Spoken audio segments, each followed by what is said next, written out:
Well, as you would have heard, the great mining resources rent tax, the MRRT, finally passed the lower house of Parliament last week, but that hasn't stopped some of its staunchest critics, like Shadow Assistant Treasurer Senator Matthias Cormann, who joins me from Perth. Welcome, Senator. Good evening, Janine. Good to be here. Was it a black day for you? We've spoken so many times about this, and in fact, many a time we didn't actually believe we'd see it. Were you in mourning? I don't think you were one of the... Well, you were in the Senate, but there were only 4 people to see it in the middle of the night, weren't there? Well, it was a bad day for Australia because there's no doubt that the mining tax is a bad tax which came from a bad government and which was developed through a very bad process. And according to script, the government went for the secret exclusive deal right to the end. And policy by deal is never a recipe for good policy. OK, take out the historic side of it, the bad tax, bad policy, blah, blah. Now, right now, given that they did give a concession to some of the smaller miners, they've made a few concessions, what's the worst thing about it? Given that 78% of people have actually, do support it, and I know your view, popular doesn't necessarily mean good policy. Well, I mean, I don't know that people support the MRRT that's on the table. I mean, if you ask people in a poll, do you support somebody else paying more tax so we can give you some more money? I guess in most published polls, an overwhelming majority of people would say yes to that. That doesn't make it good policy. Now, I mean, what is bad about it? It is highly complex. It is highly distorting. It makes us less competitive internationally. It gives an unfair competitive advantage to the 3 big miners that were given exclusive access to the tax design negotiations, and more than anything, it is actually a fiscal train wreck in the making. There is serious doubt about the revenue the MRRT is going to raise, but what we do know is that all of the promises that the government has attached to the MRRT, the cost will continue to increase, whereas the revenue from the MRRT will decline over time as we go beyond the current boom. But the fact it's in, I mean, we know even with the carbon tax, once they start to pass it, there's people sort of shrug their shoulders. And this tax, unfortunately, the polls show, is more popular than the carbon tax. Well, I mean, our job as the alternative government is to support good policy and to point out when there are deep flaws and when there is bad policy. Could you just name a good policy this government that you support? Just one? Well, I mean, if you look at the way the Parliament works, I mean, 85% of legislation gets passed with the support of both major parties. I mean, you'll find that there's only a small number of pieces of legislation where there is significant debate about. And obviously, the mining tax, the carbon tax, I mean, these are some of the bad pieces of legislation that we have been pursuing. Now, it's interesting. I mean, I know you say that you're not necessarily convinced on the public, on the polls showing support for it, but our correspondent, our columnist in Queensland, James McCulloch, for example, said last week when it passed, the Queensland miners, they're pretty well, they'll live with it, they're not happy, but they've kind of accepted it. Are you still threatening constitutional challenges and things, your miners out there? Are they're still waving the flag, or have they sort of kind of come to accept it? Well, I mean, I'm aware that a number of miners are seriously looking at taking this to the High Court, and there's a serious question mark as to whether this is valid under our Constitution. And we know, of course, that the Gillard government has previously been chastised by the High Court because they were trying to do things that were going to be illegal when it came to our border protection arrangements. So, I mean, this is a government that has got a track record of being careless when it comes to the law, and we believe on this occasion there's serious question marks as to whether the mining tax is indeed consistent with the Constitution. So there's still talk of a High Court challenge, even though we've seen no evidence of one yet? Well, I mean, the problem with High Court challenges is you can't actually mount them until a law is passed. You've got to actually wait until the law is law before you can mount a challenge against the constitutional validity of it before the High Court. And I certainly know that there are some mining companies, and also the state government here in Western Australia have flagged that they are likely to join action in the High Court. So the last word hasn't been spoken on this yet, and of course this is yet to go through the Senate.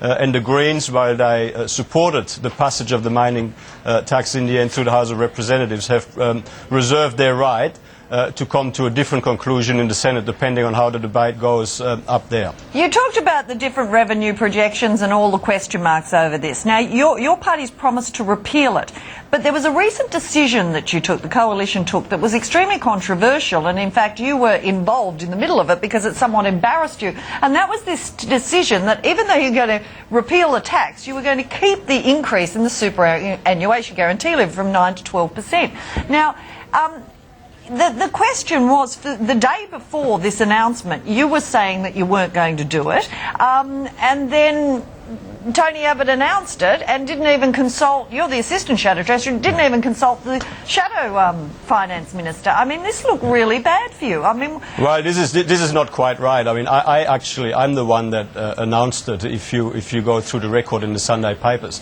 But the point here is this. I mean, even if we accept the government's own figures for the moment, for argument's sake, the government tells us that they expect to raise $11.1 billion worth of MRRT revenue since the budget.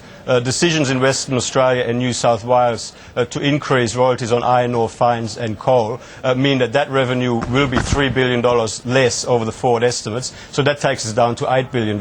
And the cost of all of the promises the government has attached to the mining tax is about $14 billion. Okay, but how so here you've got a $6 billion... Senator Cormann, let me just finish this here for a moment. Let me just finish this because you've asked me a question. I'd really like to make this point. So here you've got a $6 billion shortfall on the government's own figures. Now, even with us not rescinding the increase in compulsory super, which costs about $740 million over the forward estimates, by us getting rid of the mining tax package, the budget is still more than $5 billion better off over the forward estimates. That is the ridiculousness of this whole tax. The government came up with a multi-billion-dollar new tax, which leaves the budget $6 billion worse off, which comes on top of the carbon tax, which leaves the budget $4 billion worse off. You'd think that if you come up with a new tax... I understand those figures, but as we know, we don't know the figures yet. So you can throw out those figures just like they can throw out different figures. But the simple fact is... Well, I'm quoting the government's figures. Okay, the simple fact is if you don't repeal a tax, and that's where the money was coming from to fund it, you're going to have to find the money somewhere else. I mean, it's not a magic pudding, is it? You keep saying you're going to repeal taxes. You've already got a black hole. Where's the money coming from, Senator Cormann? Well, obviously we're going through a very comprehensive expenditure review committee process now where we're identifying labour waste, and there's much of it, believe you me. We're obviously looking at opportunities to cut spending, and without such a tax that reduces our international competitiveness, without a tax like the carbon tax, which also reduces our international competitiveness, obviously our economy would be expected to grow more strongly, which also will help increase the amount of government revenue. I mean, this is the whole point. This is a government that keeps putting more lead into our saddlebag, which means that our economy is going to grow less strongly. There will be less revenue going around, and the government this current Labor government wants to cut the cake that's available into ever smaller pieces. Senator what we're saying is let's grow the cake by more. Senator Cormann, you have seen what's going on in Europe, haven't you? I mean, I know you can blame the Labor Party for a lot of things, but what's happening in Europe is not actually of their doing, and in fact your own leader, Tony Abbott, recently gave a speech in London in which he lauded our good economic position and said we would be the envy of the world. The fact is that the government is doing exactly what you're saying. They're going to announce not a mini budget, but they're soon to announce spending cuts. Joe Hockey was attacking them again today. The fact is that you have the European situation. You've got to deal with that, don't you? That's going to cut revenue.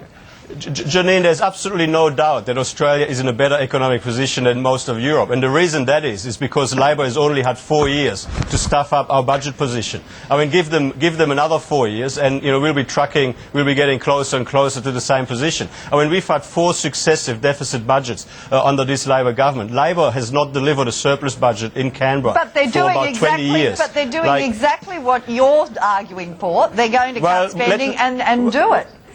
Well, let's see what they do. I mean, I hear Penny Wong talk about, yet again, $100 billion worth of savings. And when she talks about savings, and everybody believes that she's talking about spending cuts, half of those savings she talks about are actually tax increases, including the mining tax, including the carbon tax. So, I mean, don't ever listen to what the government says they're going to do. You've got to watch very closely as to what they're actually doing. And the reason we are in a good... I just wanted to ask you on this, though, on the European situation. The fact is that a lot of actually, just tell me, how serious do you think, without, scoring partisan points here. Just from your view as Assistant Shadow Treasurer, Assistant Finance Minister, how serious do you think the situation is in Europe, and what impact it's going to have on us? Well, I mean, the situation in Europe is serious, and the reason Europe ended up in this position is because governments across much of Europe for way too long have lived beyond their means. And of course, I mean, there are different scenarios that can play out for Australia as we move forward, and obviously that is a situation that all policymakers and all decision makers in Australia will continue to monitor very carefully. But the important point here, though, is that we now have had a government here in Australia for the last 4 years that has also lived beyond its means. But Senator we've Cormann, had a government that I know your point on that, but I'll ask you a question about your lack of policies on this, and I know Tony Abbott says you're going to do it, but let's just ask a question here. There is some debate now, and we're already seeing capital gains tax receipts are going to go. It's going to have an impact here.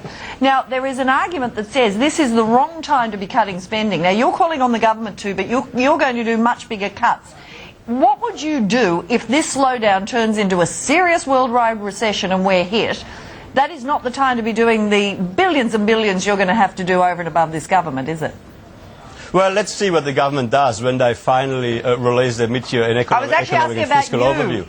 Not them. I mean, well, I mean, at the end of the day, though, I mean, what we will do will obviously be on the basis of whatever the budget situation is when the next election takes place. I mean, the thing is, I mean, you can't. The government is not telling us what they're doing right now. We've got to see what the facts and figures are when they finally come out. Now, normally the mid-year economic and fiscal overview is released in November, and there's opportunity for the Parliament to actually scrutinise the mid-year economic and fiscal overview that comes out. This year the government has purposely delayed that beyond when Parliament has risen. I know, and I have to leave it there, but I'm going to come back and talk to you when that review comes out, and we'll pick it up there and we can talk about what they've actually done, which I agree with you. It's much easier when we know what they've done. Senator Cormann, always a delight to talk to you. Thank you. I'll be back with James McCulloch in Queensland in just 1 minute.